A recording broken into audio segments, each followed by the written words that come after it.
Hello friends. आज हम लोग इस वीडियो में प्रोकैरियोटिक और यूकैरियोटिक सेल के बारे में देखने वाले हैं। इस वीडियो में हम लोग प्रोकैरियोटिक और यूकैरियोटिक सेल को डिटेल से देखने वाले हैं। तो अगर अभी तक आप लोग इस चैनल को सब्सक्राइब नहीं किए हैं तो सब्सक्राइब करें और आशा करते हैं कि आपको ये वीडियो बहुत ही पसंद आने वाली है। तो चलिए शुरू करते हैं।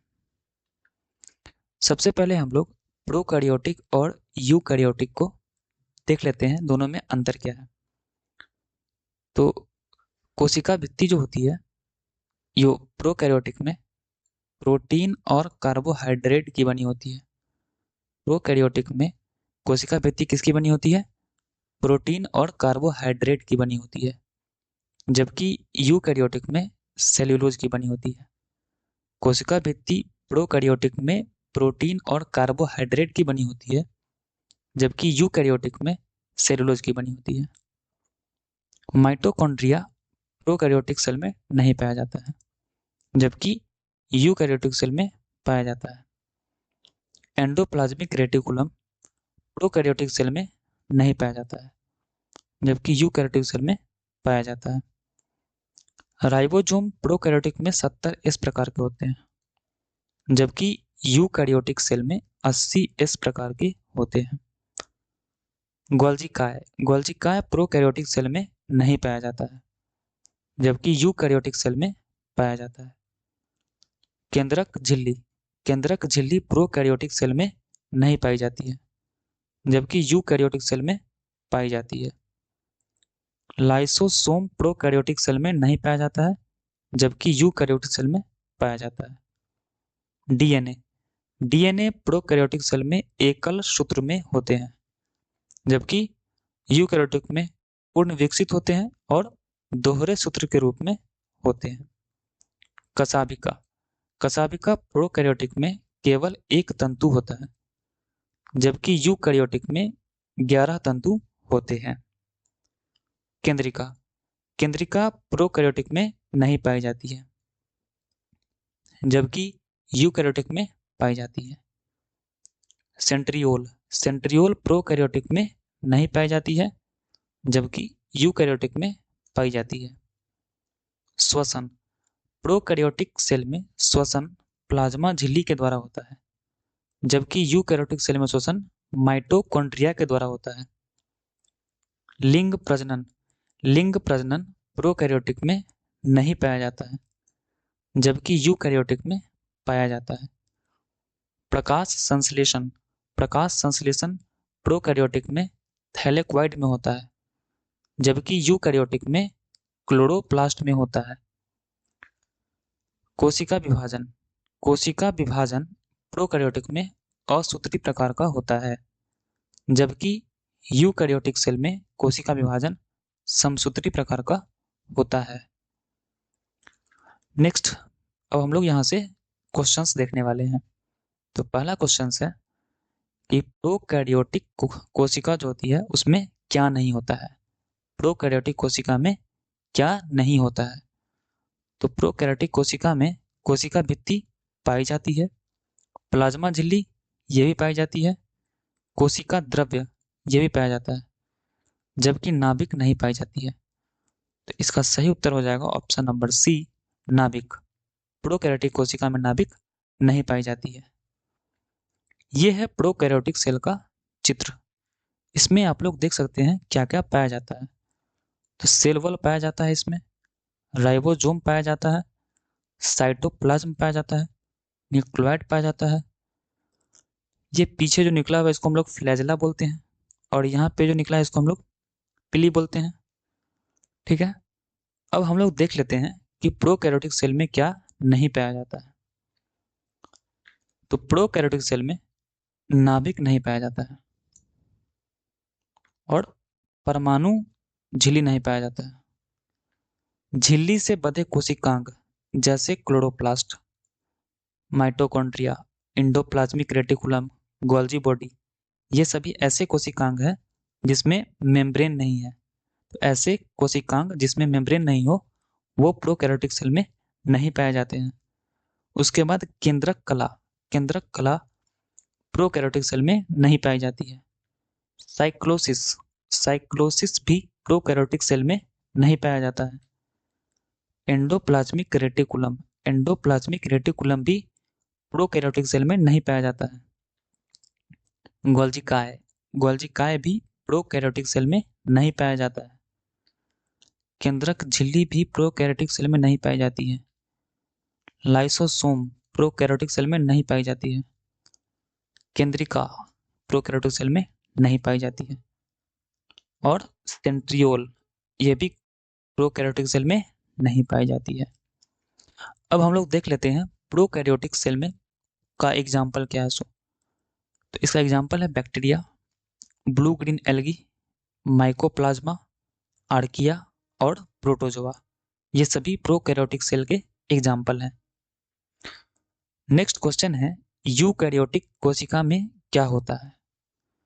तो यूकैरियोटिक कोशिका में नाभिक पाई जाती है, माइटोकॉन्ड्रिया ये भी पाया जाता है, क्लोरोप्लास्ट ये भी पाया जाता है। तो इसका सही उत्तर हो जाएगा डी, उपरोक्त सभी। ये है यूकैरियोटिक सेल का चित्र। इसमें आप लोग देख सकते हैं, इसमें लगभग सभी चीज पाई जाती है। यूकैरियोटिक सेल में लगभग सभी चीजें पाई जाती है, सिर्फ न्यूक्लियोइड और मीजोजोम को छोड़ के। न्यूक्लियोइड और मीजोजोम ये यूकैरियोटिक सेल में नहीं पाई जाती है। अब देखते हैं न्यूक्लियोइड ये होता क्या है। तो प्रोकैरियोटिक सेल में, प्रोकैरियोटिक सेल का वो रीजन जिसमें सबसे ज्यादा डीएनए कंटेन करता है। प्रोकैरियोटिक सेल का वह रीजन जो सबसे ज्यादा डीएनए कंटेन करता है उसको हम लोग न्यूक्लियोइड बोलते हैं। प्रोकैरियोटिक सेल का वह रीजन जो सबसे ज्यादा डीएनए कंटेन करता है क्या कहलाता है? न्यूक्लियोइड कहलाता है। और मीजोजोम ये भी यूकैरियोटिक सेल में नहीं पाया जाता है। अब हम लोग देखते हैं कि मीजोजोम क्या होता है।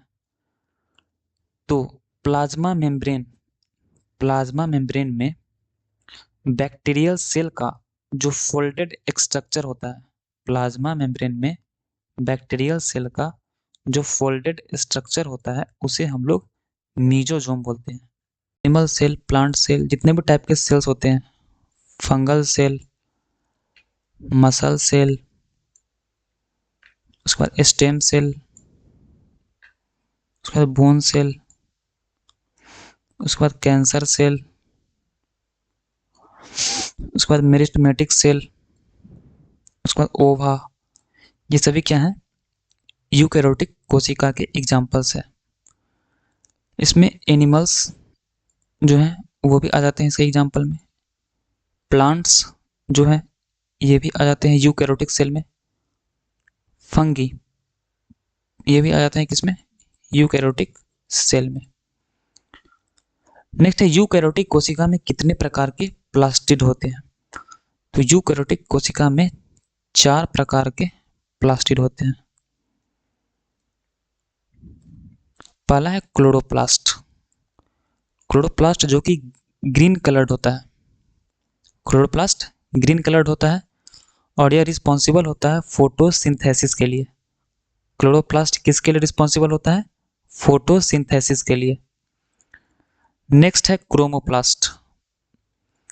इसमें कैरोटिनॉइड नाम का पिगमेंट होता है जो प्लांट के अलग अलग पार्ट्स जैसे फ्रूट्स, फ्लावर्स, पेटल्स और भी पार्ट्स जिसको ये कलर देता है, कलर प्रदान करता है।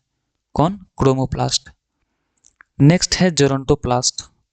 जेरोंटोप्लास्ट जिसको हम लोग एज्ड क्लोरोप्लास्ट भी बोल सकते हैं। ये क्या करता है? लीफ को एक सेल ऑर्गेनल से दूसरे सेल ऑर्गेनल के पास ट्रांसफॉर्म्ड होने में हेल्प करता है। ठीक है, एक सेल ऑर्गेनल से दूसरे सेल ऑर्गेनल में लीव्स, पत्ती को ट्रांसफॉर्म होने में कौन हेल्प करता है? जेरोंटोप्लास्ट। नेक्स्ट है ल्यूकोप्लास्ट। ल्यूकोप्लास्ट कलरलेस होता है, इसमें कोई भी कलर नहीं होता है और ना ही इसमें कोई पिगमेंट होता है। ये कार्बोहाइड्रेट, लिपिड और प्रोटीन को स्टोर करता है। ल्यूकोप्लास्ट कार्बोहाइड्रेट, लिपिड और प्रोटीन को स्टोर करता है। नेक्स्ट है प्रोकैरियोटिक कोशिका में क्या होता है।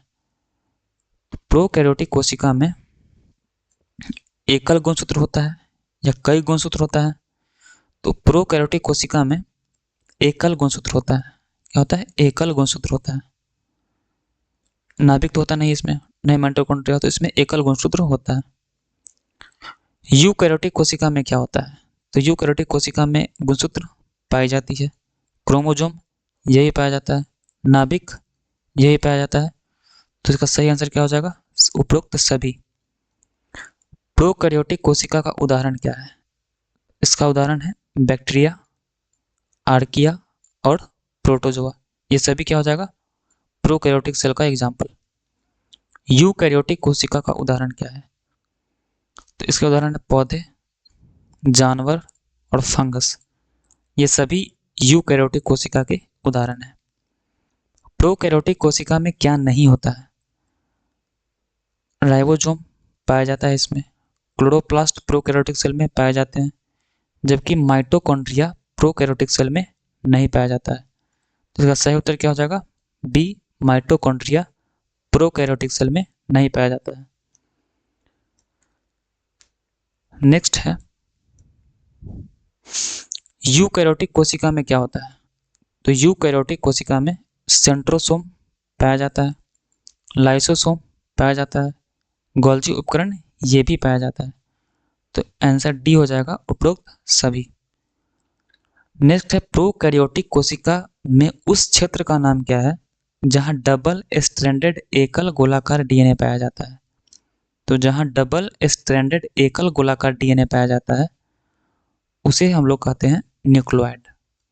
न्यूक्लियोइड में डबल स्ट्रैंडेड एकल गोलाकार डीएनए पाया जाता है। प्रोकैरियोट्स को जिन दो डोमेन में वर्गीकृत किया गया है, तो प्रोकैरियोट्स को दो डोमेन में वर्गीकृत किया गया है। किसमें किसमें? तो एक है बैक्टीरिया और एक है आर्किया।